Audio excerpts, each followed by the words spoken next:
Hello, my name's Kirsty. I'm the co-creator of Belper Photography here in the East Midlands and founder of the the Filter campaign for 2022. I have a degree in creative expressive therapies, specialising as a drama practitioner in schools, mainly primary education, before working in the photography industry with my husband, and creating Belper Photography is what you see today. I'm also a mum of 3 beautiful girls, and it is with both of those hats that I'd like to talk to you about Children's Mental Health Week this week. Instagram, it's great, isn't it? That's mainly what I'm going to focus on today, and let me explain why. In 2021, the University of London published a research paper saying 90% of women reported using filters and or editing their photos, including making their teeth whiter, feeling like or looking like they weighed less, giving themselves a different nose or other physical changes. In the same report, 90% said they felt the pressure to look attractive on social media, with 75% saying what they published on their social media channels, including Instagram, actually isn't what they felt like was the real themselves. It didn't live up to the images that they put out there. I work with real women. I am fortunate to be able to see many shapes, sizes, scars and stories on a daily basis. That is my job. And I am absolutely thrilled that my children get an insight into what I call real life within our UK-based Western culture. As a mum of 3 girls, I think it is so important to start conversations about body positivity and body image from very early on. The reason for this is because there was research published in January this year, January 2022, by Statista, saying that the largest share of Instagram users in the UK were female, aged 29 to 34 years. The reason I bring this up with you is because a publication by the UK government, again in January 2022, said that the average age of a first-time mum in the last decade is 29.6 years old. If you base that on the 2 statistics that have been put through there, it can be argued that us as mums have an absolute influential purpose to educate our children, whether it be boys or girls, on the importance of keeping true to yourself. We all know social media very much focuses around image now, whether it's photography or videography, and everything is on a point and press at the end of our thumbs, whether it be a selfie, an actual camera, or just on our phones. When you put the 2 statistics of the most UK users being female, aged between 25 and 34 years, plus the extra research from Parliament saying the first-time mums are roughly 29.5 years old in the last decade, it can be argued that we as women have an absolute duty of care to our own children and the future generation to make sure that our children understand how photos are developed and how filters are used for both positive and negative effects. This is one of the main reasons I created the the Filter campaign.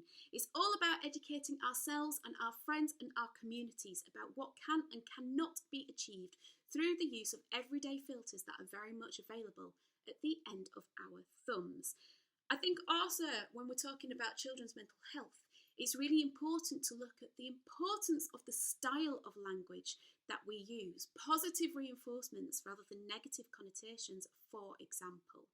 Alongside my work at Belper, I also currently work in schools. And the difference that I hear between primary children, the reception years 1 and 2 children, and the years 4, 5 and 6 are very different. Especially since the lockdowns, the older children, years 5 and 6, are very much talking about playing on games where they get to make characters of themselves to look anything and be anything that they want. They're creating a character for them to play. When you put my drama practitioner hat on that, there's a lot of avenues that can be explored. And when we look at this through Children's Mental Health Week, there's a few ideas that I'd quite like to put forward to you to promote positive conversations around your dinner table this week with your own children, whether they be boys or girls aged 4 or 14 onwards. I'm primarily going to be looking at conversations with the younger children. As mentioned earlier, my children are aged 4 to 11 years, And I think it's really important that we value those moments when they're so young to make these conversations the norm when they've got their teenage stroppy pants on a little bit. When you are engaging in an activity with your children, whether it be taking photographs or selfies on your phone, make the filters a game.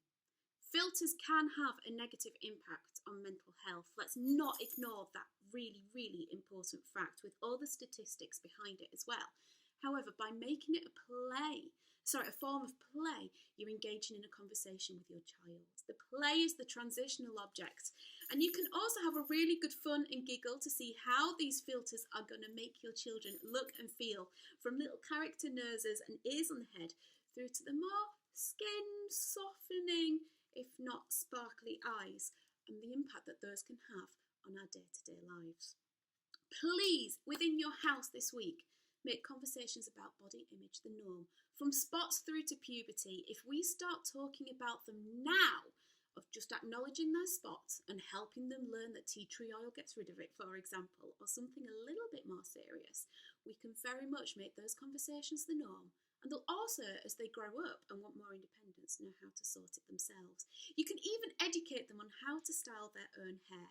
I don't mean turning it into curly Hollywood glamour locks, but I do mean letting them use the hairdryer and learning how to brush it to make sure that they get the look that they want. It may drive you insane that they want to look like they've gone through a haystack backwards, but for them, it's a part of exploration, it's a part of play, and it's allowing them to explore their own body image, their own body positivity.